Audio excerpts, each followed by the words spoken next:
It's time. Let's fight.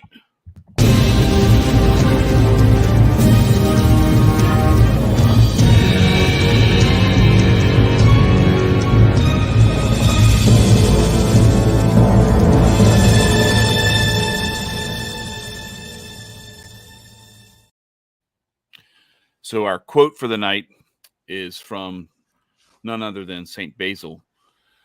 They madden the people into fratricidal quarrels, that their own doings may be unnoticed in the general distress. Hence the war admits of no truce, for the doers of ill deeds are afraid of peace, as being likely to lift the veil from their secret infamy. Now, who are... No, I'm just joking. We're not going to do that. We're not going to do the Tim Pool thing, but no. So there's been a lot of stuff going on in the news since we last met. Some of it happened like right before we met last time, and then it just continued. Sure. One, Ye West, and Elon Musk, Tim Pool, Alex Jones, Nick Fuentes, Milo Yiannopoulos, and we're canceled. That was great having a chance. You named the list. They're all gone now. No. No, because people have been talking about him and talking shit about him the whole last 2 weeks. So, I'm interested and kind of excited. Most of the time when we get together and we do this show, you and I are like, I don't want to say we're like in lockstep, but we are very much in agreement and like in the same kind of vibe. Like it's like there's like a harmony to like our spirit and our I don't know, orientation toward these different topics and how we perceive them and everything. And I think, you know, as evidenced by like the group chat on the Men of Order chat and everything last week and some of the other stuff, like I think there's a little bit of a chance that we might disagree on stuff. Chad, here tonight. So I'm excited. I'm ready to punch you in the face like Elon said he would, just because Kanye posted an image. Elon wants to punch me in the face? No, Elon said he wants to punch That's Ye a in lot the of face. money for me. So let's just get right into that, because that's the one thing that I took from this whole thing. People, I want y'all to really, really think about this. Like, there's been a lot of discussion about Elon Musk and his purchase of Twitter and the excitement about him bringing Trump back and bringing Alex Jones back and bringing all these different accounts back. And everybody thinks this is the free speech panacea. And what happens when Kanye West posts a symbol that is from like some alien sex cult that's already on the internet, sex cults. that's already on the internet, is already on Twitter, and has already given Elon Musk an award. Okay. The Raelian, whatever the hell they're called. Anyway, those people. Not Israeli. Elon is but it is Raelian, but it's not Israelian. Anyway, their little cult thing or whatever, their group has this symbol as their symbol. It's like the Star of David with that other symbol that I'm not going to name because I am trying to be a little bit careful here. The Hindu symbol of that one. Yeah. Right. So here's what happens. Elon, and I might try to pull up the audio, but Elon Musk is on a Twitter Spaces on his platform that he now owns, and he is saying that symbol, that Kanye posting that Ye posting that symbol was an incitement of violence, and that's why he banned his account. This is what Elon Musk says. He says, it's certainly an incitement of violence because I wanted to punch him when I saw it. So it definitely incited me to violence. So we have now moved. Your hero. Your hero. Not you. I'm saying, like, clear. the people who thought Elon Musk was going to save Twitter and save free speech just said that the criteria for hate for inciting violence and speech that can be banned is if someone else says something that makes you want to hurt them, they're the ones at fault for inciting you to violence, for making you want to hurt them. Yeah. No, that's not what free speech is. It's also not what inciting violence is. For sure. And it's a window into how psychotic and how narcissistic Elon Musk is, and how you all need to be really, really careful about how. And that's why, if you look, I pray for everyone who went out and bought their little blue check, because now you gave Twitter your bank account information or your credit card or whatever, and some other information, just so you could sign up to get a little blue check next to your name. I just put the little free icon, the free emoji in my bio, so that people could see that. Number one, my Twitter account is free. Number two, I am free. I don't need to pay for like some BS blue check. But this guy, he wants to put a chip in your head. He's about to start human trials on this microchip, and he runs a shitty car company and a shitty space exploration company. That too. Yeah. And I want to be clear. Chad and I disagree about Ye. We do not disagree about Elon Musk. Yeah. So let's get into the Ye thing, because what I want to do, if you're cool with it, is I would like for you to give me your impression of everything that was said, and kind of like where you see some of the things that you expressed in that group chat, and where you kind of like break ranks. Well, not break ranks, because you weren't in ranks anyway, but where you kind of separate yourself from Ye, and then I will do my best to try to kind of I don't know, give my explanation for like the things that I agree with you on with that, and then some of the things where I see things maybe a little bit differently, because I think we see a lot of things similarly, but there are a few things where we see things differently. But I think we can meet. No, Nicco's not on vacation. Jay, have you been paying attention? Nicco has been like taking class and working his ass off for like 2-3 months, and he came for Thanksgiving to like drop in, because he didn't have to work, because it was the day before Thanksgiving. He'll be back. He's grinding right now. We letting him get his grind on. But so anyway, give me your take on everything that you know about what Ye said, what was done, and what all it means to you. First of all, I did not watch all 3 hours of the interview. Right. I did watch more than just the little snippets that were on Twitter, but to be clear, I did not watch the full 3-hour interview. I have a life. Well, I do too. I didn't watch it all either, but I listened to it while I had my phone in my pocket and I had my earbud in my ear, my little wireless earpiece in. I have fake AirPods. They're not real AirPods. So but yeah. So but if people don't know, Ye was talking about that. Just in case people don't know the story, and I don't know where you've been if you don't know this story, but either way, he basically went. First of all, he went on Tim Pool and stormed off. Well, he had done some other interviews before that too. He had done like the Tucker Carlson interview. Sure, he did the thing where he was like he tweeted and got suspended. And did like the DEF CON thing, which was like that was the first mistake right there. It's like, man, just like spell check your shit real quick. Then you'll be all right. Right. Oh, shut up, Jabari. I use them like once every 3 months. Chill, bro. But thank you. I appreciate you looking out for my health. Yeah.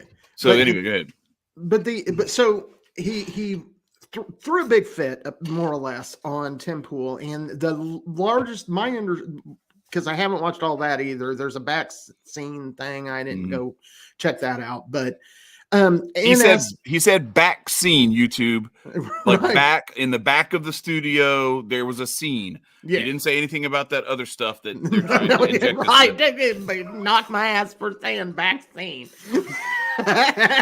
But yeah, so. But he stormed off, and my understanding, and I watch Tim Pool. It's usually my drive home is usually watching something Tim's released. So I watch him pretty frequently. But basically, he stormed off, and there's like my understanding is that he pretty much just made a big to-do about nothing, and all Tim had done is give some pushback on his views, particularly as it relates to the Jews and those kinds of things. And he wouldn't put up with it. And I disagree with that. But the big to-do really was his interview with Alex Jones, where he basically, my understanding, and I did watch this section of the interview, so I got it in context, but more or less he said that as Christians, and I, to a degree, I agree with this. He said, as Christians, you should like love everybody. Everybody makes a mistake. And we've got to find the good in people and all those kinds of things. All those things I agree with. Where I have a personal problem, so that's what he was saying largely in that conversation. When you start talking, and so that's to catch people up, my opinion. When you start talking about, truly talking about Nazis not being too bad, regardless, you have lost that narrative. You're done. That narrative is over, because I've said this before, that what he has been used for in this instance is for divide and conquer. You're going to get people that defend him and will till they're, blue in the face. And then you're going to have the people that hate him, and they're going to do so until they're blue in the face. So what he did opened up divide and conquer amongst, and he's making some of his supporters and some good people like yourself defend him over what he said about Nazis, and excusing the behavior of Nazis. I've said it before, and I will say it again. The Nazis did not kill as many people as Mao. They did not kill as many people as Stalin did. But there's a difference. With the state as we know it, did not learn as much from Stalin or Mao as they did from Hitler. And the reason is because with Stalin, he just had an iron fist. And all he really did was just beat people into submission and starve them to death in Ukraine. That's really all Stalin did. He just happened to get to a bigger body count than Hitler did. Whereas in China, Mao starved people to death and refused to go off of the state plan. The state's used to both of those things. They're used and have been for thousands of years. What Hitler was good at doing is he managed to change the culture in Nazi Germany to allow for absolute lockdown of their culture, absolute lockdown of who they are. They had people, who were imprisoned by the state for their religious persuasion, because they were gay or because of a variety of different things that they found to be enemies of the state. And Hitler managed to also incorporate occult symbolism all throughout what he did in order to change this, because his goal was to change the soul of the people, not just the outward presence of the people. Mm-hmm. And so my personal opinion is, if you're counting body count, then Hitler ain't where it's at. Mm-hmm. Because you can look at the Khmer Rouge in Cambodia, and they killed like a third of their population. Yeah. Jay brought up Pol Pot, so it's there's plenty of that blame to go around with other folks too. Yep. For sure. But Hitler did it. There was an intellectual destruction. So what this has to do with Kanye and what he had to say is, as we mentioned, the little fancy symbol of the sun. If you don't call him Ye, I'm leaving. Okay. Yeah. Sure. I don't care. I don't care if I'm popular. So Ye, what he did was he put he put a light on the Nazis that I think it shouldn't have been done. And I'm not saying that we should censor him. I don't believe in censorship. Mm-hmm. I don't believe in the state. And the state is usually the apparatus that causes that. I think he should be able to say whatever the fuck he wants. But I still think that it is bad messaging. And I believe that it was put in it gets people to start agreeing with people like Nick Fuentes, who I am familiar with him. I set up the debate between him and Adam. So I am fully familiar with this tool, who is absolutely a hate peddler. I watched the whole fucking interview that he had with Adam. I know that this is a hate peddler.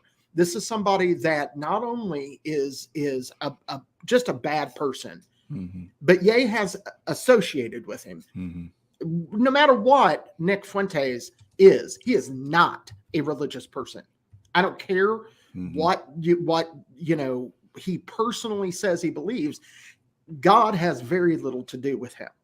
So, in my opinion, what Ye has done is he's basically built a little bit of a honeypot for conservatives and libertarians to fall into and be associated with Nazism, because regardless of what he actually meant, does not matter, because the media is going to go with the narrative that all conservatives, proved by Kanye, who was just with Trump and all of that, are siding with the Nazis and that they're on that side. And I just won't do it. I will not. I think that was a mistake. Do I think that Kanye's redeemable because of that? Absolutely. Hopefully he realizes that he's being used as a tool by shitbags, and that he wakes up and goes, oh yeah, that was dumb. I shouldn't have done that. Because Jewish people are Jewish people. They're cool. I don't have a bit of problem. This isn't me saying this for Twitter or any of that nonsense. A significant part of my spirituality is based on Jewish mysticism. So I don't have a bit of problems with Jews, and I think that they are awesome people. Half of the people that I have met in the freedom movement have been Jews, so I don't care about all that shit. And I think that Kanye is making a mistake, and he's making people who side with him look like they are siding with the Nazis. Whether he meant that or not, the media is going to spin it. So I think largely, for all of that together, it was bad messaging, and I'm not touching it. I'm not going to be anywhere near it. Personally, I don't mind covering it like we just did, but I'm not going to be associated with anything Kanye had to say, because I'm not going to get associated with a bunch of fucking Nazis. So there's my side. Fair enough.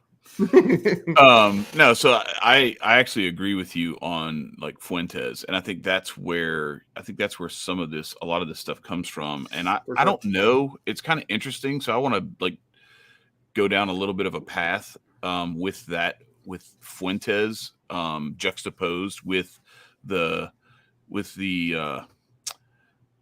folks who shall not be named, because I think it's very similar.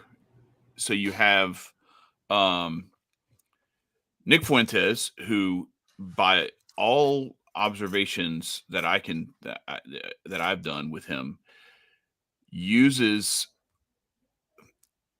a claim to Roman Catholicism as, I don't want to call it a shield, but as like an excuse for how he approaches a lot of this stuff. I'm not certain. I don't know the guy. I don't know him personally. I haven't had personal conversations with him, but what I observe is that there's a lot of discussion that is around the truth of like Christianity, Christ, Catholicism, the sacraments, a deep relationship with Christ and like belief in Christ, and how important that is to like the soul of humanity, as I see it in my faith.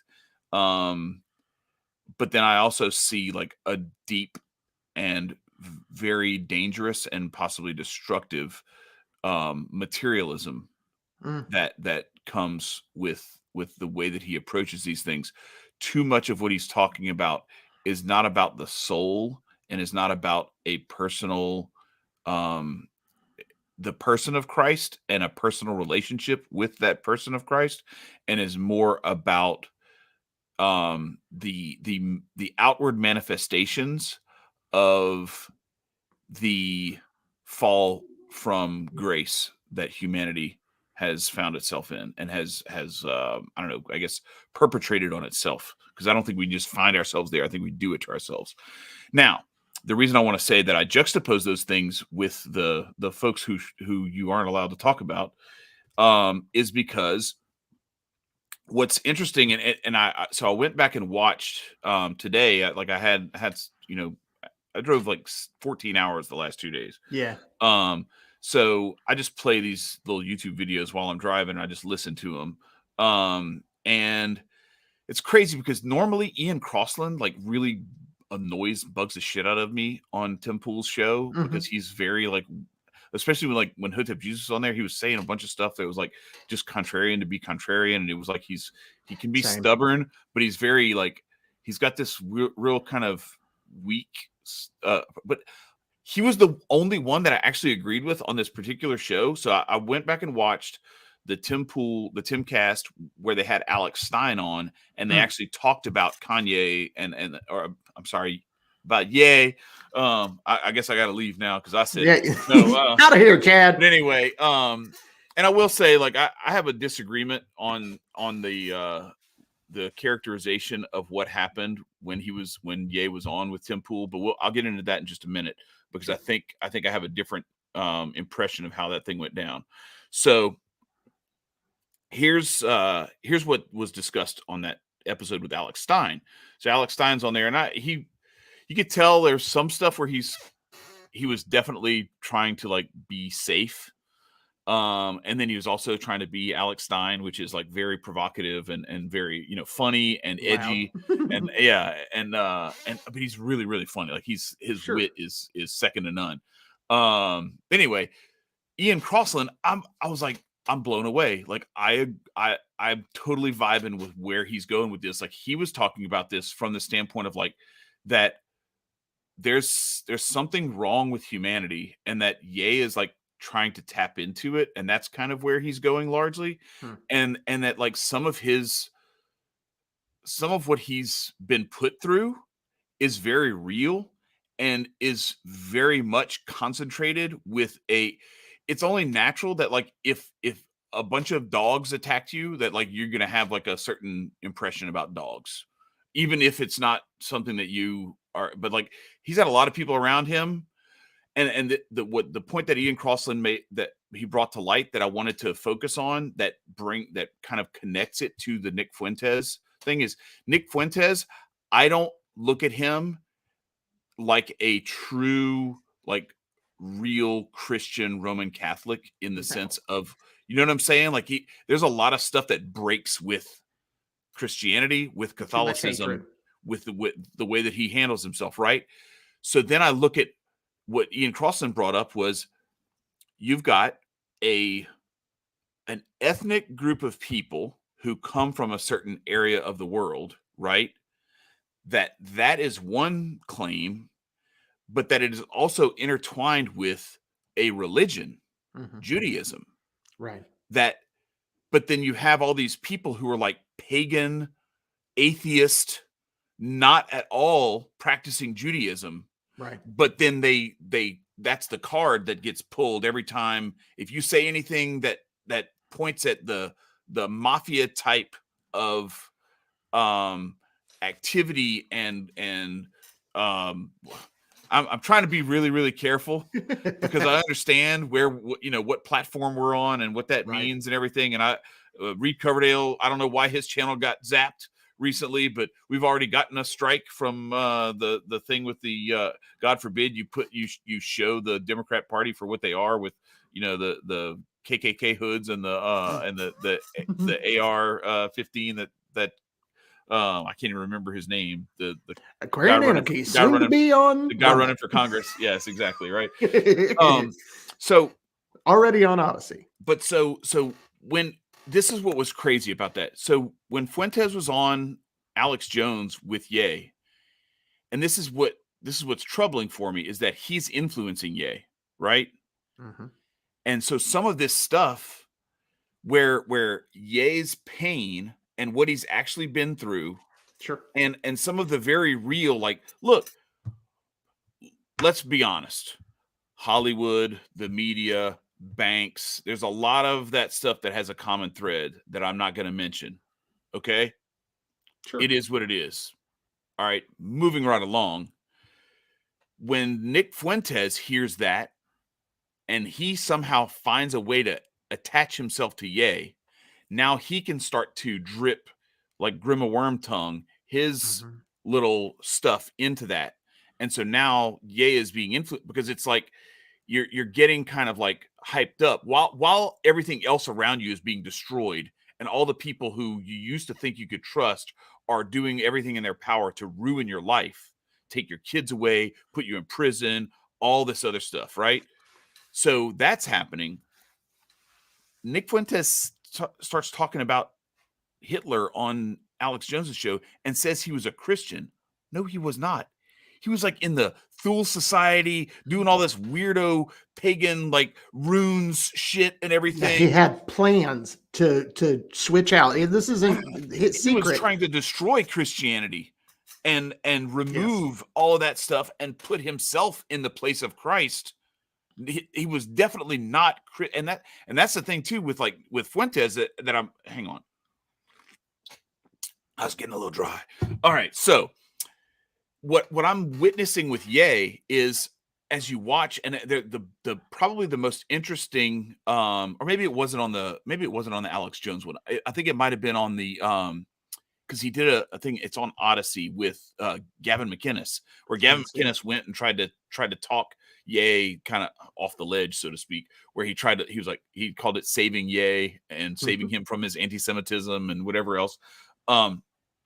Where the first half of that thing is really, really difficult to watch because there's some stuff that is said that is just like, yo, like I'm with you. This is the stuff where I agree with you. Like talking about like all the good things and like trying to like say, well, yeah, we need to get to the facts of like what happened with the cost of the holla, those kind of things. Like it's just, it's not worth the air to breathe to even talk about it, because it's just, you're not going anywhere with that. It's a dead end and it's not worth the trouble. Right. So the last half though, the last 20 minutes probably, where Ye is just talking from a spirit of like repentance and an understanding that he needs to be emptied so that he can be filled with God and filled with Christ and talking like that's the Ye that. So I guess what I'm trying to get at is that like he is clearly looking in a direction and marching in a direction that he has only like tapped his foot in the direction of in the past. And I see also there's some people who are trying to glom onto that and are trying to pull him off of that path in some of these other directions and trying to leverage his celebrity, trying to leverage his journey into steering it in the direction that they want. And Fuentes is a prime example. I don't necessarily feel the same way about some of the like Candace Owens or anything like that. Like I think she's probably just grifting off of him a little bit. But Sure. There's something to be said for that understanding that like when you look at somebody like Hitler, who was trying to replace Christ with himself, was trying to replace the Abrahamic faith of Judaism with himself, and was a narcissist, believed himself to be God almost on a certain level, right? Those kinds of things. And then you look at somebody like Ye, who that's like the opposite of, that's where he was, that's where he has been in the past, is he was very egocentric. And I think there's still a little bit of residual of that. But I think as you hear him talk about some of this stuff, he is, I genuinely think that like when I hear him talk, he's really trying to repent from that. He is trying to, but I'm here to tell you, and you could probably attest to this too. When you have gotten yourself into habits that are self-destructive, it can be torture to try to break free from them. And like Michael Corleone says, I try to get out and they pull me back in. It's like it's tough. it's really difficult. And you can see some of that. You see these little fits and starts of him being humble and being repentant and being and like being very Christ-centered and God-centered and wanting to be led to do the will of God and not to do his own will, and like recognizing that like maybe all the stuff that's been taken from him, maybe that needed to be taken from him so that he could be emptied, so that he Sure. could take the cross up finally, instead of pretending to put himself on the cross and be victimized and play Mhm. this victim game. Because you go back and listen to some of what he was saying when he did the whole DEFCON 3 thing, and he was, there was a lot of that other stuff. He was saying a lot of stuff when there were some things where he was like outside talking to people and everything, because everybody was trying to get a piece of him after he tweeted and got suspended. There was a lot of like victimization stuff, and I think there's still a little bit of that. There's some truth to a lot of that stuff. Like the Kardashians, what they did to him was very uncool. A lot of the other stuff with some of the Balenciaga, Adidas, and the record contracts and all that stuff, a lot of very unsavory stuff was done to him, right? And all this Mhm. stuff, like Harley Pasternak, and But he still wore that mask, man, which is a Balenciaga yeah. Well, mask. no, but he talked about that. He talked about it on the thing. He's like, look, there's people. He's like, I hear everybody's talking about like all the stuff. He's like, he's like, there's people's grandmothers that work at Balenciaga. They didn't like make so you're going to ruin the company and then ruin all those people and make them lose all their jobs just because of that. So there's this weird thing that I think he's exposing a little bit in us, which is our own hypocrisy when we try to point out the hypocrisy of other people. Is that we'll say all that stuff, and then here we are, we're on YouTube, we're on like all these devices that are being Listening to us. profited off of by the same evil people that we're talking about, and everything else. Yeah. So Sure. what he was saying is, you're going to complain about Balenciaga, but then you're cheating on your wife, or you're doing this, or you're doing that, or you're looking at porn on the internet, or whatever. You know what I mean? Like, there's all this other stuff that's going on that that we are participating in. And he's saying, like, some of this stuff needs to be taken with a grain of salt. Anyway, I don't want to get distracted off. I think so. Like, he's on a journey, and I'm interested in where this journey is taking him. I'm disappointed that some of the things that have happened with some of the people who have found their way to him, that they have taken advantage of the situation, and I think they've steered him, largely in the wrong direction in a lot of cases. But I think there's also, he's obviously had some influences that are steering him in some right directions, because of what I see in those little spurts of humility. And because it's been like, ever since like I don't know, maybe a year or two before Jesus is King came out, before he dropped that album, you started to see like it was like the stock market, so there'd be some egotistical stuff, and so the stock would go down, and then there'd be like some humble, Jesus is King type stuff, and then the stock goes back up, and then it comes back down again, because he's a human. He's having those bouts with his same sins that he's trying to break free from, and that we all kind of go through. He's just doing it in real time, as one of the most recognizable, famous, and most exposed people, and he's doing it in front of us all the time. So it's a little bit easier for people to nitpick and criticize. So what I wanted to say about it was interesting to see Ian Crossland like discussing that stuff in that frame of reference, that like you have this this deep need for humanity to like really connect with something that's real on a spiritual level. And he's kind of, in a way, he's almost like a canary in the coal mine for like where humanity is, and Mhm. where it's headed. That like, this is how the journey to like that goes, is you're probably going to be destroyed, and all of your sins are going to be exposed, and you're going to be picking up the pieces of your life along the way as you get to the path of the nothing, the emptiness that is the royal path up the center and not the left or the right hand path. I think what he's doing is he's spending more time in the center now than he has been in the past, but you're still seeing those swings to the right and to the left, right? Sure.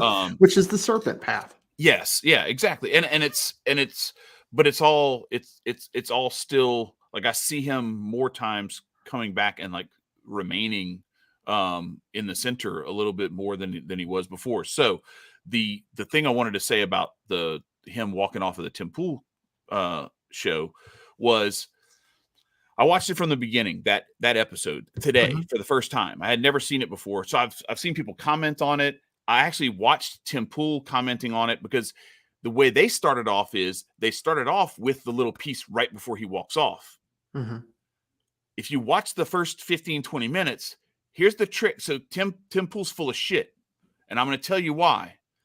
Because he has the opportunity. He wants to, we're a news show. We just talk about the news. Well, I watched the show with Alex Stein and they bullshitted for like 30 minutes before, right? Not talking about any news, just interviewing Alex, basically talking about what's going on in his life. And he's just cutting up and they're cutting up and, back and forth. And they're just bullshitting. They're not talking about news stories. So they decide they're going to go to the news story. They just want to hear about this meeting with Trump at Mar-a-Lago with Milo and Nick, and want to know what, this is the big story. This is the big news. We're going to talk about the news. That's why we brought you here. We're a news show. We're going to just talk about the news. And the news is this important meeting that happened. And we want to know what really went on there. Right. So you want to know how Tim Pool introduces that topic? Go ahead. He brings up an article that's about Mike Pence saying anti-Semites should not be whatever it is. So naturally, he spikes the punch bowl right off the jump, where it has to go to addressing the anti-Semitism issue. Yeah. He knew what he was doing. He did it on purpose.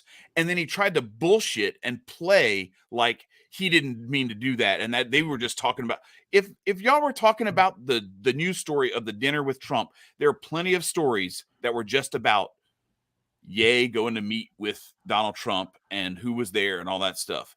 But no, he brought up the thing and the headline is about the anti-Semitism thing. So they talked about it for like 5 minutes. And then Ye was like, but I want to talk about this because the headline was still showing on the screen. And he's like, we got to talk about this thing because, and then he started going into why, whatever. And I'm not going to argue the merits of what's in that documentary that they talked about that Kyrie posted, that he got suspended from the NBA for, or the merits of any of the stuff that Nick has told Ye or that Ye has read elsewhere or anything. I think like Hotep Jesus was right. I think a lot of this stuff is Ye hasn't like dug in and researched this heavily to vet the sources and to find out what the facts are on all this stuff. He says stuff like, well, we got to look into the facts about what happened in early 20th century Germany. I'm like, probably just like move on and let's talk about Christ right now and how the world is broken and we need to be healed. And it starts with me. That's, that's where that's where you should stay, because that's a great place for Ye right now. And that's where, when you see him there, that's where he's at his best right now. So I want to push back a little bit and take some hits myself. I remember when we interviewed Nicco's acquaintance who was a communist. I was heated before he came in. We're really, really good at trying to build bridges. We're really, really good at when, somebody, let's use Sonny Johnson as an example, who I may not always agree with, but I'm really good at like finessing those differences. I wasn't. I was terrible with Nicco's buddy. And because I detest communism, detest it. And so I was already ready to have a confrontation already, even though I didn't want to. I was ready to. So I think that Tim likely was in that same kind of mentality. It bugged him that Ye was talking about Nazis in a positive light. and it bothered him that he had said some things against Jewish people. And so he was prepared to have a in-depth conversation. And, you know, Hotep Jesus talks about that there are good grifters and bad grifters, you know, and we grift. I grift. If I see some shit, I will post some stuff on Twitter that relates to something just so that it grabs some attention. I do it, you know, and I think that Tim saw a potential for some grift off of Kanye, which duh. Yeah, naturally. Right. So everybody, Pierce Morgan, Cuomo, right. like Chris Cuomo, like all of these people that have been grifting off of Ye since he first started, you know, doing the Tucker Carlson interviews, has been doing the same. Or I think it was the White Lives Matter thing with Candace Owens. That's when it started. But anyway, go ahead, continue, because there's some other stuff that go ahead. So yeah, so first of all, with Tim, I think that was going on. Again, it does not. I in large, I think you and I are in agreement that I think Kanye appears to be kind of aimed in his mind towards trying to be a good person. I think that's real. The problem that I have is, the people that have watched us long enough know I love Adam Kokesh. He is a good friend of mine. I enjoy him. He is a wonderful person. What he said about the Mises Caucus was fucked up. And so I have to distance myself from that. Yeah. And I wonder if Tim wasn't trying to do the same thing, wasn't trying to distance himself from those comments and trying to, set well, if he was trying to apart. distance himself from it, then why have Ye on in the first place? Because I think he wanted him to not be I think he wanted him to say, you know what, that was out of context and I didn't really mean been paying attention, because that ain't what Ye does. I get it. I get that. I mean, that's. But dude, I don't know anything about Kanye. I don't particularly like his music. I like, just so people know, I like rap. I told one of the first conversations I had with Chad was how much Kanye was a bitch. He's yeah, I remember like it was all about the MAGA stuff and everything back in the day. Yeah. But I was trying to, back then I was trying to explain, like, no, it's like this is less about just like, humping for Trump, and more about like, hey, it doesn't have to be this other thing, this other way, where we're like, we're out there, lighting the world on fire for Hillary. Like, come on, people. Like, this is kind of ridiculous. And I see you sketch, like, I just understand. I'm trying to pay attention to what Marcus is saying. I'm not reading all that. Sorry that happened to you, or I'm happy for you, whichever one it is. No, I'm just joking. That's that meme. That's pretty hilarious. But no, I do want to address something. Like, I get that you can say he knew what articles were going to be there, whatever. Yeah, and Kanye is not stupid. Kanye probably looked at it and he's like, oh, okay. So that's the setup. I guarantee you, Kanye didn't choose the article that Tim chose to be the first article where they addressed this thing. So he probably saw that the same way that he mentioned when Tim Pool said, I think you running for president would be great for the black vote, or something like that. Or and it was just like, oh, okay. So what we can do is we can lump black people together as a monolith, but I can't even say that there's like these highly powerful people from another ethnic group and talk about that. And he's even said, like, I'm not talking about everybody, like your everyday, like, go to synagogue, person down the street from me. No, that's not who he's talking about. He's talking about the very powerful people who have tried to destroy his life. Yeah. Or who have leveraged his talent to their own ends. And like, even like with the stuff with Adidas and everything, where they're like, okay, so what we're going to do is we're going to just change the name and we're going to steal all your designs, and they're ours now. And so anyway, I get that he may have already known what the article was. That's immaterial. The point is that you go watch that thing and you see, like, while I'm watching it, I'm like, oh, I see the setup here. Yeah, okay, all right. So this is how they're trying to frame this thing. And then I think Ye was just like, you know what, I can see where this is going, and I'm out. And maybe I don't know. There's a possibility he was just there to grift himself, and he was just like, it would be really cool. And how Tim Pool and them may have been in on it, where they're like, you know, it'd be really cool. I'm going to set this thing up this way. You're going to walk off. You're going to storm off. And well, okay, to Natasha's point, storming off is when you like throw shit and everything. And all he did was get up and walk out. He walked off. But anyway, maybe that was part of the grift, is that they both were in like, this will make for great. We'll be able to grift off of this for weeks after this. And they did. For sure it has. They kept talking about it. Like, I don't want to talk about this, but we're gonna keep talking about it ad nauseum. Give me a break. Anyway, it's a grifter's world out here, and I'm just trying to swim. Sure. But I do want to continue with what you were where you were going with that. So I do want to. I was pretty much finished, but I do want to say one thing that we really need to put into perspective, and this will link Elon back into this as well. I was about to say I want to go Elon next. Yeah, but either way, with both of them, the thing that people need to get in their mind is George Carlin is 100% correct when he says it's a big club and you ain't in it. And to get to the level that any of those people, and to be clear, I don't mind money. I like money. I want money. I like money. Money is good.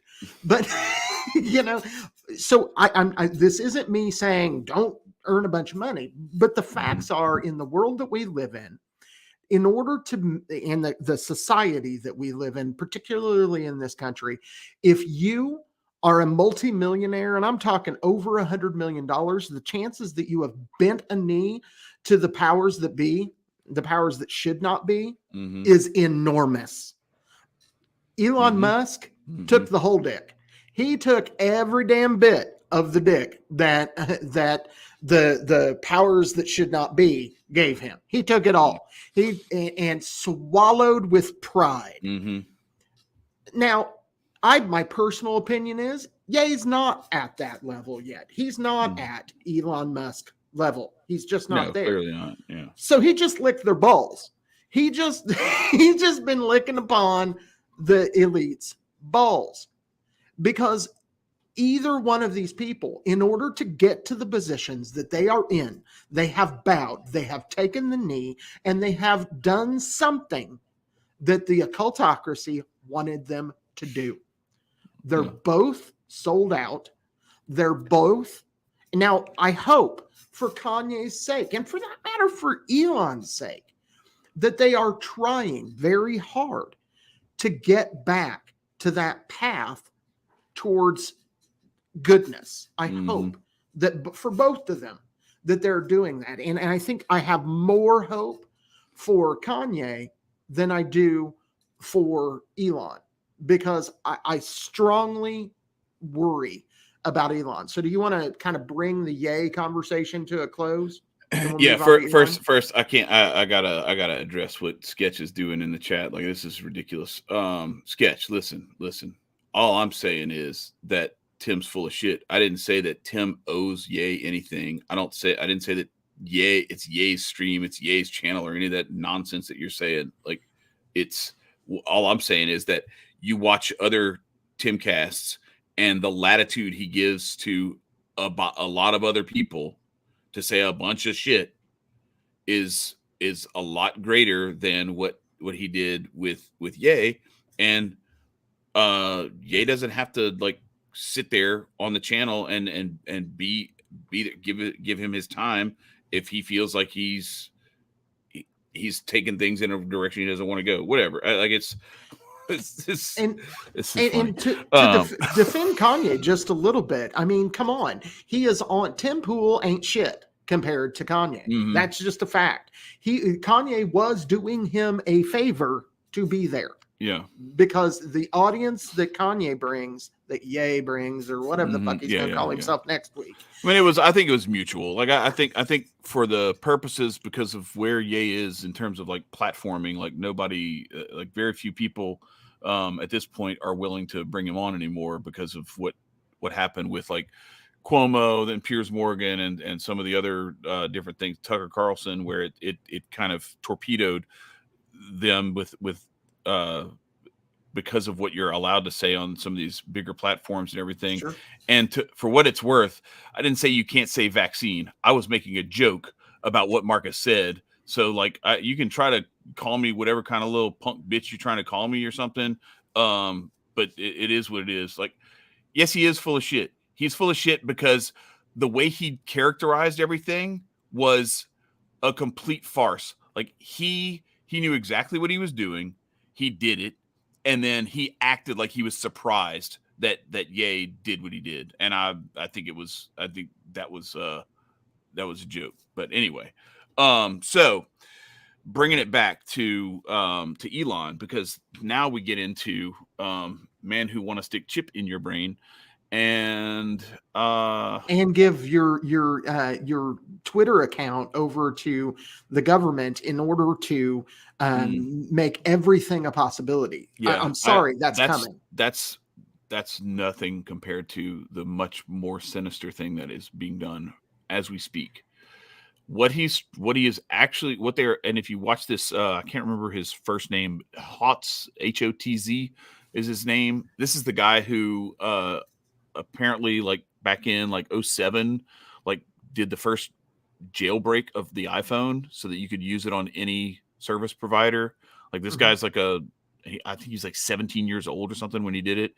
He's a savant, genius, technology guy or whatever. What they're talking about right now, I don't know if you've seen this, but they're talking about this concept of heaven banning, where they don't ban you, they shadow ban you, but it's a different kind of shadow banning, where instead of you just not being seen by anybody and not being able to be pumped by any other accounts or anything like that, it's even worse.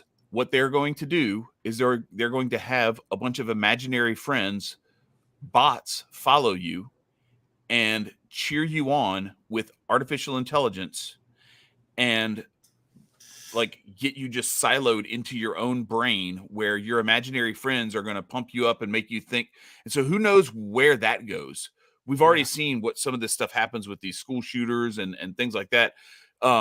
There's that part of it where who knows what kind of weird extremism they can like run people into. But when you have a bunch of AI bots, so let's say Marcus says something on Twitter that Elon doesn't like. Elon sends Marcus into some dark corner of the Twitter universe.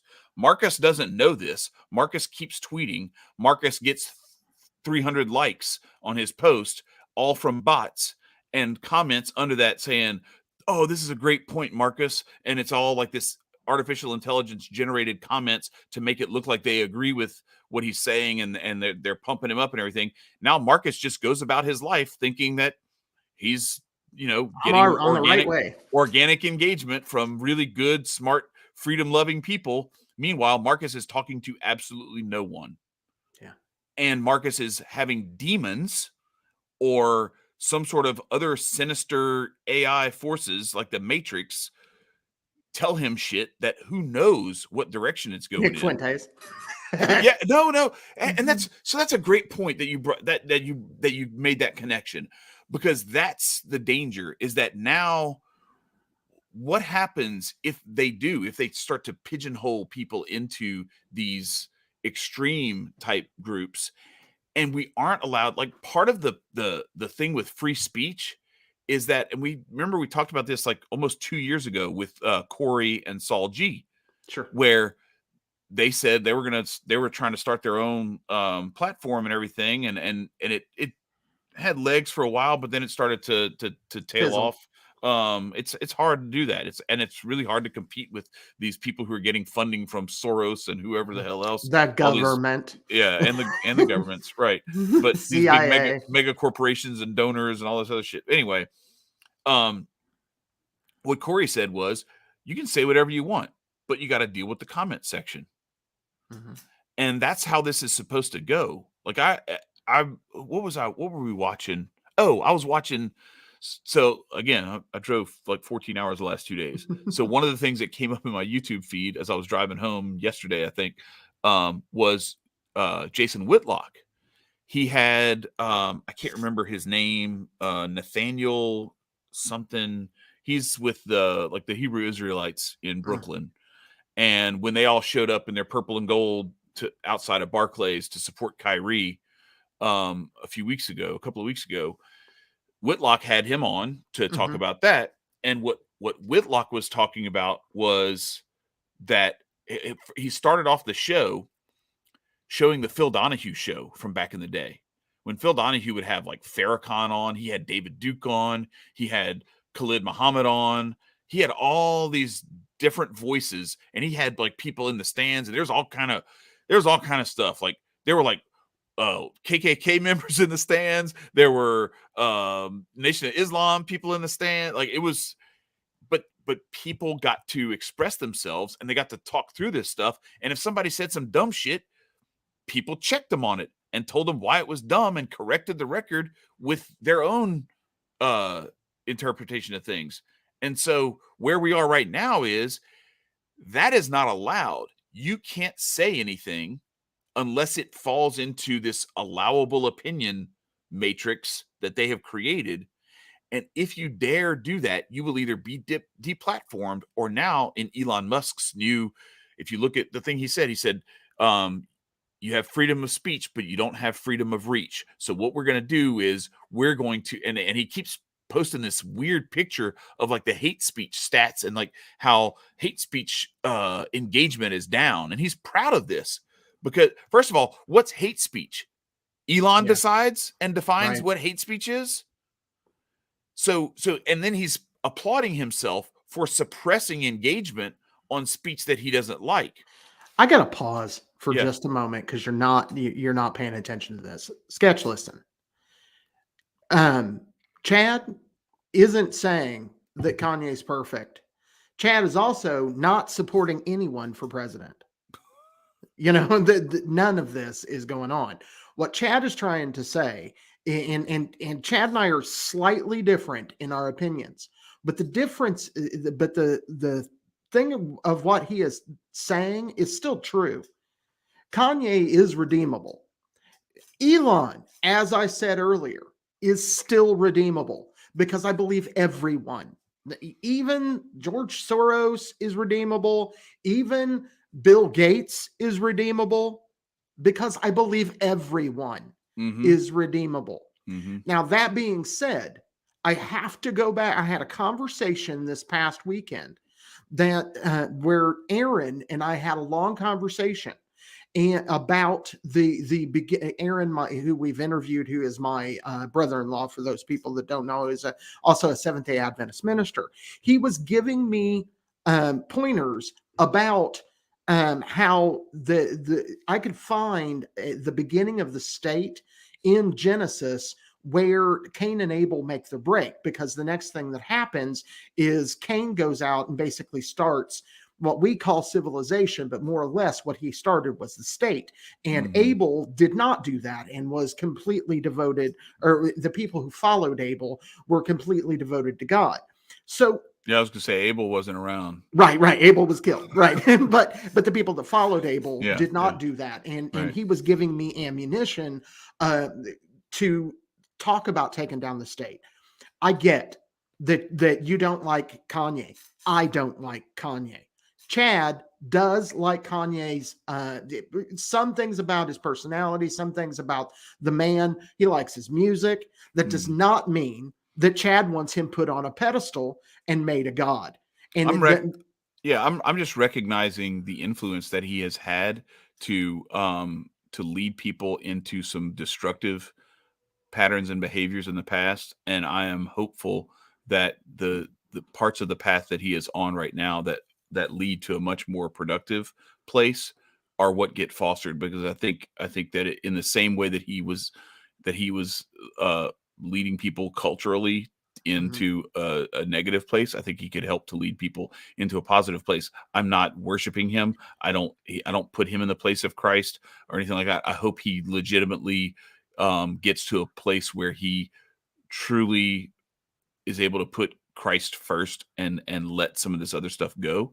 And I like the direction that he's headed in that respect. And I have my qualms with the other thing. What I will say, though, that is absolutely hilarious about this whole thing is that we have now addressed Sketch's comments 3 or 4 times in this show.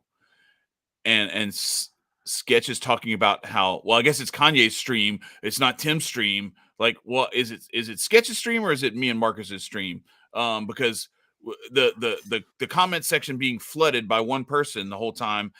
I love you, Sketch. I appreciate you being here. For the most part, week in, week out, and I appreciate that and everything. But it's just funny to me that like a high profile guest brought on specifically to talk about all the things going on in his life and how they relate to and the news that was that dinner and everything that Tim tried to make it sound like it was, we're just going to do a normal format when he does the same thing with every other guest that he's had that he was beginning to do with Ye, and then he acts like he's just like, we're supposed to just go through the news and it's not an interview. Like, bullshit. Like, that's not what you do every other episode that I've ever watched.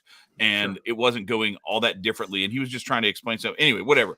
I just think it's funny that that we have been overtaken by this. I'm going to ignore it for now because we're going somewhere with this discussion that I want to continue to go with, and I'm not going into that stuff anymore. I'm done with that conversation. For sure. And I have 2 things to say. One, and then we can move on. One, as I started with, divide and conquer. People are going to push into one side where they hate him and pushed into one side where they love him. Perfect proof. Thank you for proving it, Sketch. Number 2 is that if you're looking for fair and balanced here, you have failed. I am not balanced. I am not fair.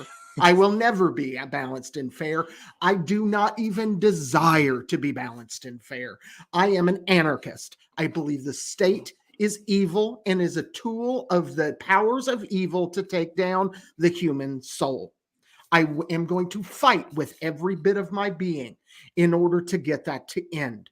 So I am not fair. I am not balanced, and I never will be. And if you're looking for it here, you're looking in the wrong place. So back to Elon. Chad, would you like to take Elon? Yeah. So back to what I was saying about how you will get heaven banned or I would say like prison. You will be imprisoned with your own internal demons as they manifest themselves through like the AI. Hey, look at me. Stop reading Sketch's chats. We're having a discussion here. Sure, like I'll turn it off. I'm done with that shit. Like seriously, like I'm done with it. This is not anyway. One day maybe Chad. We'll bring you on and interview you, but this ain't the day. No, so to me that's more dangerous because what do we always talk about when the enemy, when the powers that be, when they have their foot on your throat, that's when people fight back. When they're trying to do this outright in your face oppression, that's when people fight back. People push back against it. It's when they just deperson you and you don't even know it. Or when they do this other sinister stuff where they get you addicted to your shit on your phone or Netflix and chill, binge watching bullshit series and everything. That's the stuff that's more sinister. And to me, this is no different because what do those things do? They operate off of an algorithm. Now, the AI is not the same as an algorithm. The algorithm is just like taking what you like and like putting stuff in your feed or whatever. This is actually like this artificial intelligence will learn and will take it takes that like just algorithm shit to like this whole different level where it almost becomes another fake human that you're actually interacting with. And then you start interacting with this stuff, and then this stuff we've seen it. Like, let's be honest. We've had how many different guests? Countless guests on this show. Yeah. Have they all to one degree or another influenced us? Absolutely. Well, imagine if, and maybe even some people who we haven't met face to face or haven't had on our show to interview them, but we've interacted with people on Twitter. Mm-hmm. Have they influenced us? Probably a little bit. You know, Sure. I think there's an element of that, and I think Absolutely. we've probably influenced some people too, right? Mm-hmm. What happens when that influence, you don't know if it's a real person or not? Yeah. But, that's trouble. And it's not even that you don't know and you're like, I wonder if this is a real person. You don't even know to ask that question. Right. There are a lot of people who are just going to be completely blind to this, and they're just going to be sent down a hole into a dungeon where they're going to be talking to the mice and the rats and the roaches, and they're going to be telling them all kind of weird shit, might tell them to off themselves. Yeah. You know, like, this is the kind of stuff we have to be really, really careful of. And that's why, like, I sent you the picture of, like, it was, Elon and Ye together on the thing. And it was just like, it was funny to me because they took that picture, and I think they kind of thought, I think Ye kind of thought that Elon was his buddy. And then, this other thing happens. And, I had made the meme of, where he's like, wait, so it's not free speech on Twitter? And, I did the little astronaut meme, and it was that picture superimposed over it. It's very crude, but it was basically like, Elon point. You've seen the astronaut meme where it's like always has been or whatever. And I didn't see the one you made. Yeah, it's very crude. It's terrible, but I didn't care. I was like, it was more about speed than quality at the time. As the Hood of Jesus says, done is better than perfect. But yeah, it's you get to say whatever you want unless Elon doesn't like it. And then, but what Elon can do is he can say that what you said made him the one to punch you, but that's not him. That's not violent, and he doesn't ban himself. but he could say all that stuff. Like, okay, all right. So now we're talking about. Are we talking about January 6th now, Elon? Right. Like, does that mean that the people who went and did that were justified? Because maybe some of those people on Capitol Hill said some shit that incited them to do that. I mean, it's ridiculous to think that the person who says something that makes you want to hurt them is guilty because, well, if you hadn't said that, I wouldn't have wanted to hurt you. Right. Man, that's the justifications. It comes back down to what Benjamin Franklin said. He said, a man of reason can find a reason for anything. And that's exactly what Elon's doing in that situation. I just really, as it relates to Kanye, I really think that Elon is just, again, all of this to me is distraction. And all of this is taking us away from looking at the shit that really matters. Right now, there's a war going on in Eastern Europe, in Ukraine. I don't know if people realize we are on the brink of nuclear war. But don't worry, Elon Musk is supplying the with satellites Starlink, that can enable that to happen. Yeah. Or there's crime, to take it from something that neither of those tools have anything to do with. There is crime rising like no tomorrow all over this country because people are being picked up and dropped off. And people will say, but you're an anarchist. Wait, are you saying their names are pick up and drop off? Right. Yeah, right. Yeah. They're Russian. But no, these people will say, well, you're an anarchist. Are you saying you should have police? No, that is not what I'm saying.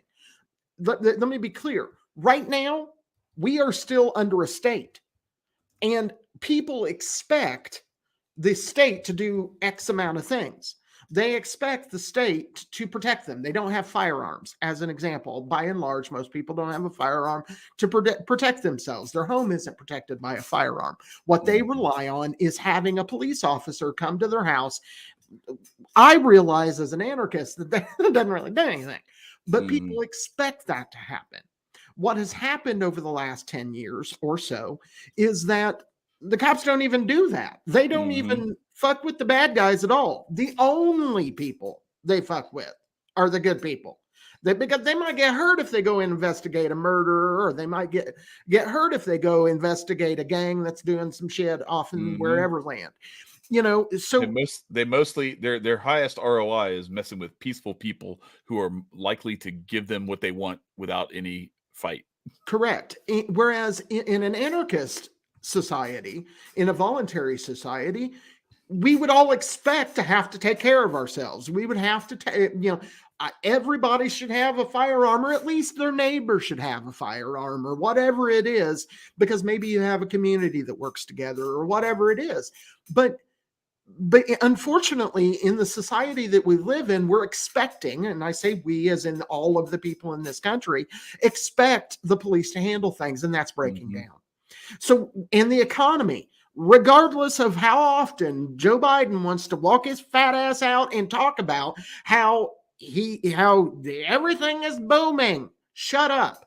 I can see the rising in prices. There's a reason why Walmart is running a promotion that says that their prices are going to be the same as they were last year, because every fucking body else has raised prices. So there is a bunch of shit going on in the world right now that needs our attention. That we should be paying attention to. We should be paying attention to a rising crime in rural neighborhoods, not just in the cities, in rural areas. We should be concerned about that. We should be concerned that they're robbing billions of dollars from our children to go murder people across the planet. Yeah. We should not be concerned about Twitter and what some idiot billionaire has in store for us.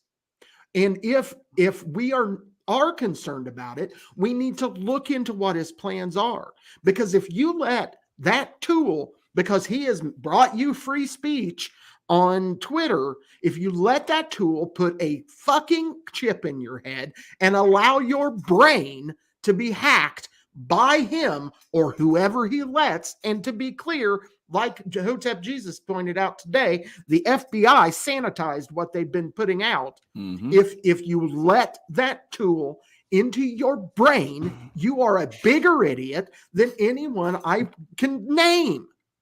So there are bigger fish to fry. Yeah. So is it the perfect synthesis of the two newsmakers that we talked about today, that this is the person of the year for Time Magazine? Oh, no. Yeah. Did you see my comment about that? So you have like the perfect synthesis of like the Elon, popularity, like the fake hero sort of thing, mixed with Time that has already in January of 1939, named their 1938 Man of the Year, Mr. Dolph himself, the man who you're not supposed to say nice things about. Right. They made him there, and now granted, they make the excuse, and you go look up in these articles, and it's like they weren't praising him; they were just saying he was the most newsworthy person. It's like, okay, but you realize that, like, when you call him the Man of the Year, when you call Hitler the Man of the Year, what that means, and let's not forget, I know you're not supposed to say this stuff on YouTube, but there's a little bit of a thread of that Dolphy stuff going on in the blue and yellow place. For sure. Yeah. Shout out to the people who have not forgotten the 2014 expose on the Azov Battalion. Right. Because people, that's just been around for a while. People knew about it for a while. Yeah. And now they just pretend to not know about it anymore while we funnel money over there. And it was funny that Thomas Massey, I had to push back on him a little bit.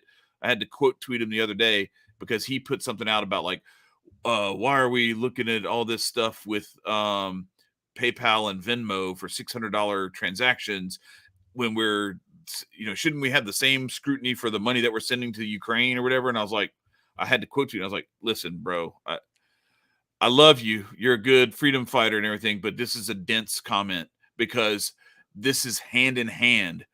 Them nitpicking me and Marcus and our $600 transactions on eBay and Venmo and PayPal or whatever, so that they can send it to Ukraine.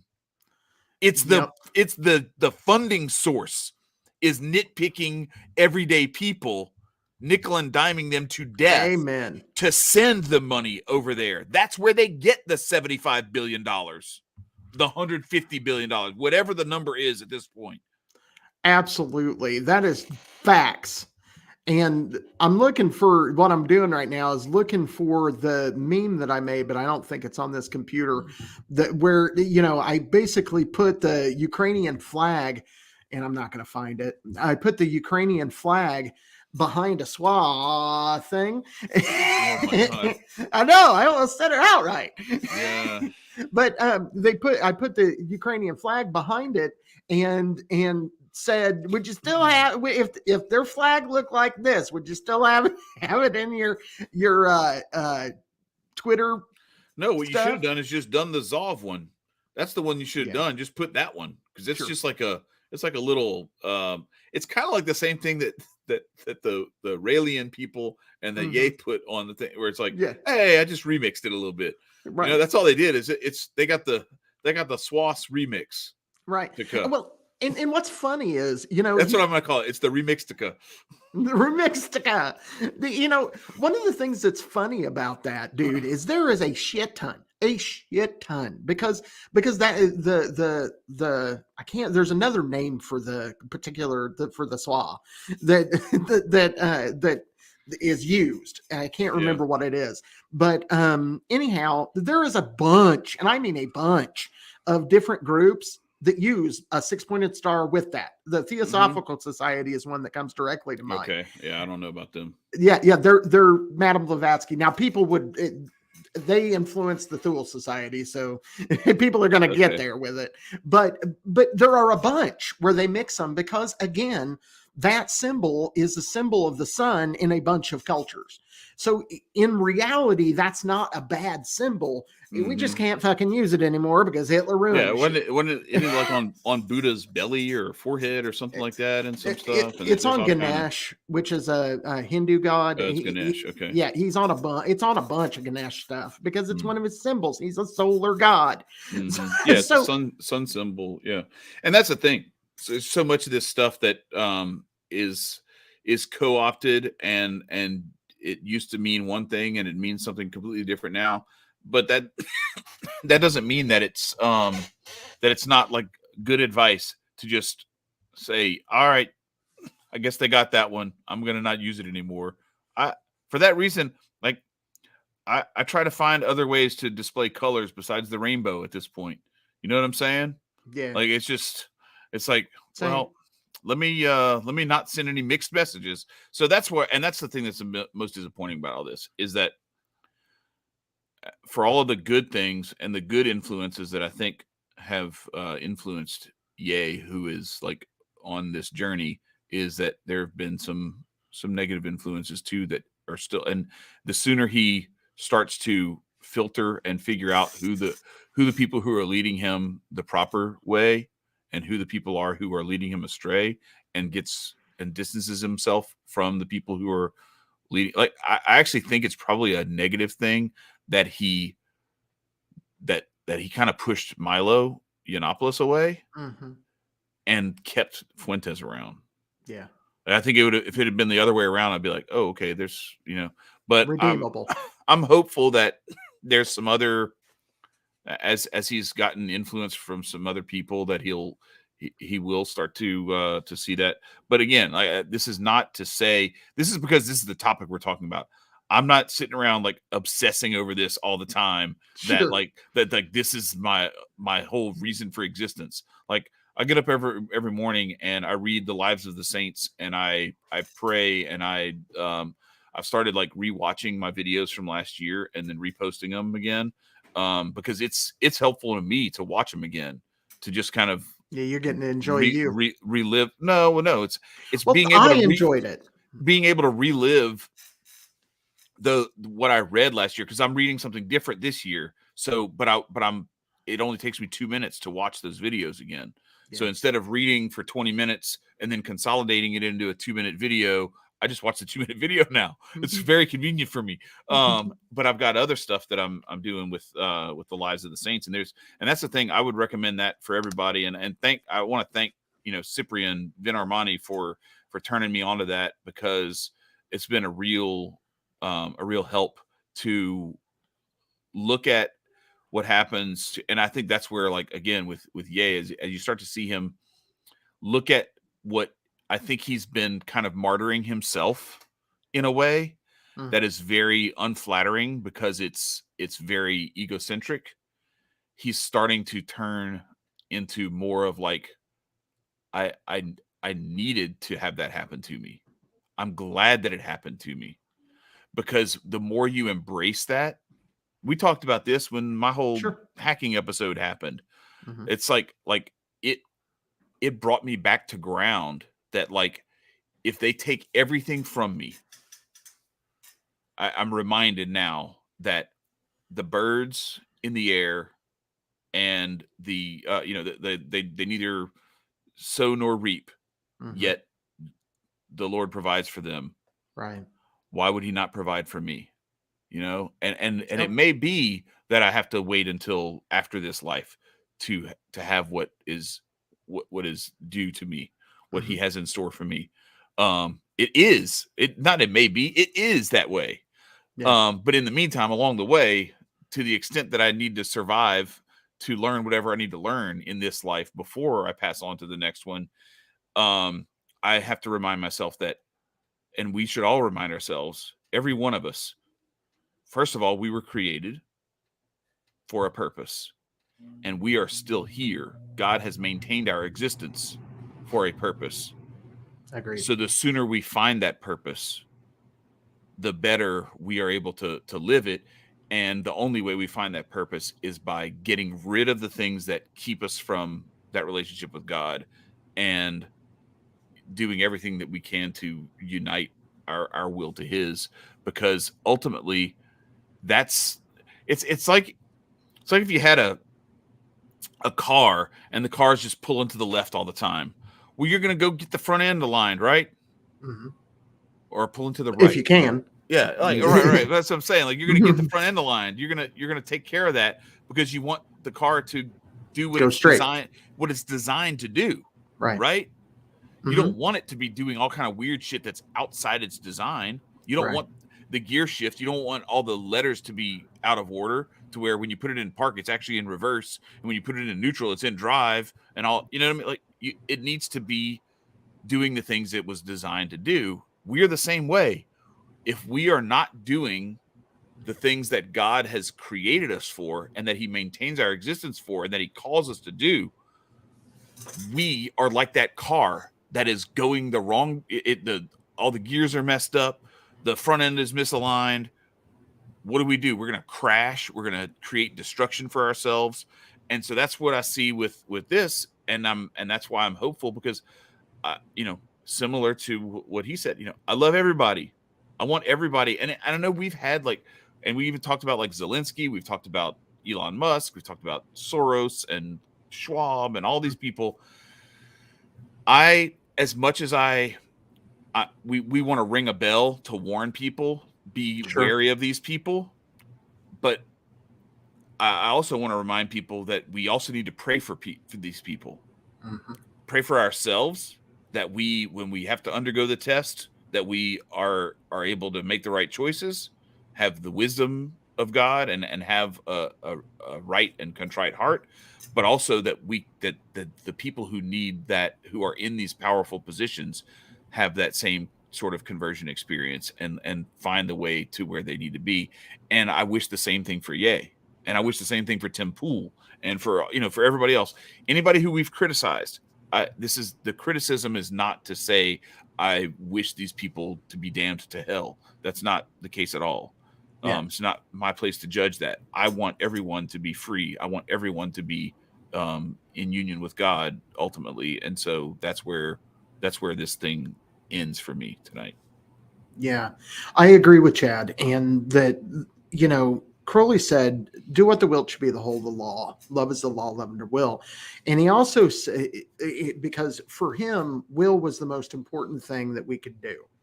And he said that if you're doing your will, there's no one that can stand in your way. And when he says, "Do what thou wilt," he's not talking about doing as you wilt. He's when people would comment, "Well, you're saying you can do whatever you want," and he would say, "Then you don't understand the English language. That is, do as thou wilt, not do what thou wilt." He said, "Find out what that is. Find out what your purpose is, and do that." And again, we an hour ago said, I hope and pray that, imagine if Elon really is waking up. Maybe he's not there all the way. Maybe he's getting there. But what if he does? What if this dude realizes, oh shit, I've been aligned with evil all of my life. I have billions of dollars. Let's make the world a better place and free it and do things that help people. And, And by the way, Elon, if you decide that, I will help you find your way for a nominal fee because grifting's real. But we need to have hope, and we need to stop letting these distractions get in the way of what we're here to do. And what I'm here to do is to tell people that you were born free. Start acting like it.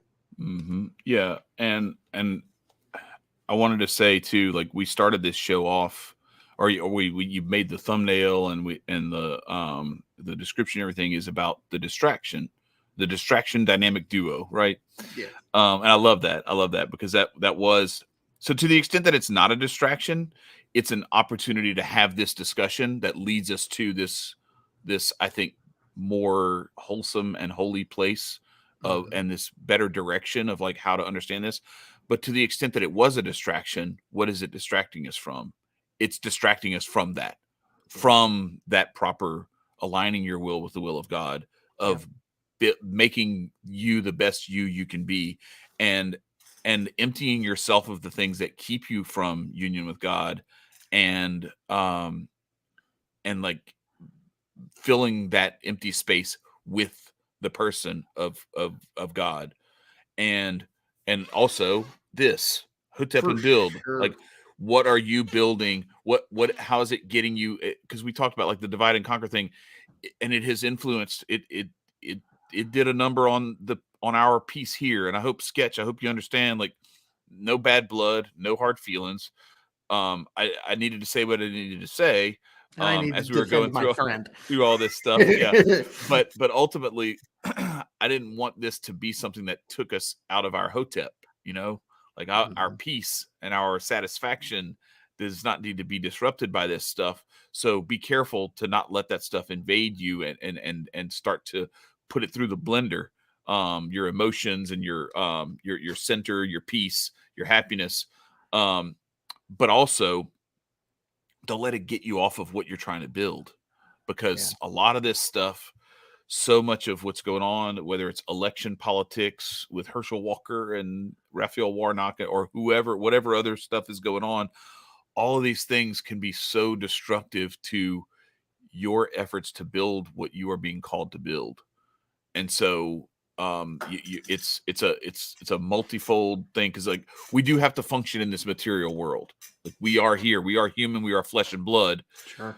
It is not flesh and blood with which we are contending, though. It is with powers and principalities. However, once we have started on the path of doing the work and allowing God's will to work within us, some of what God wills us to do is to actually use our talents and our abilities in the material world to provide material comfort and strength and capability to the people around us. And so it's an all of the above thing. So just that, I wanted to bring that back because we never really talked about the distraction part of it. And I felt, I think we got there. I would be remiss if I didn't at least kind of bring it back in to tie it up with a bow at the end there. So yeah, because you talked about it early on when you were talking about the divide and conquer stuff, but I kind of took us off on this. I guess I was the one dividing and not conquering anything. But anyway, it's you're good, man. The thing is, we all know Sketch is a good dude. We get it, and and I appreciate, just like you had said, I appreciate him in the chat. He has a lot of insights that we don't necessarily have, because we're coming from different perspectives, and just know that Chad's absolutely right. Last week he said that, I despise the state, but I love everybody else. That's true, because again, the state is the tool of the devil. Yeah. Period. And the people who are working in it and supporting it and everything else are also victims of it. They are not the creators of it. It is a manifestation of the power of the devil, of the evil forces that want to control people and to do it in such a way that we lose our souls because we are enslaved in the material world. And what we have to do, in some senses, and that's why, again, I go back to, start reading the lives of the saints, and you'll see that like every day there's like 3 or 4 people who were martyred, were tortured, were ripped limb from limb, had their eyes gouged out, had their skin peeled off, were burnt alive and everything, whether it was by the state, by an emperor or anyone else. And it was all because of their faith, of what they believed in. And the difference between them and what we are in very great danger of falling victim to is they said no. Yeah. In the face of, and they glorified God in the midst of agony and torture and death. And we are dangerously close to just giving up God because somebody might turn off Netflix. Right. So let's be careful. Right. Just bigger, more important things out there. Yeah. And just to say, thank you all for joining us, and turn your Twitter off, turn your YouTube off, hug your kids, and pray to God that tomorrow is a beautiful day. We get blessed every single day by having another day to spend with our friends, with our family, and with creation. What a beautiful existence we have. So I want to advise everybody as we leave, stay free. Peace out.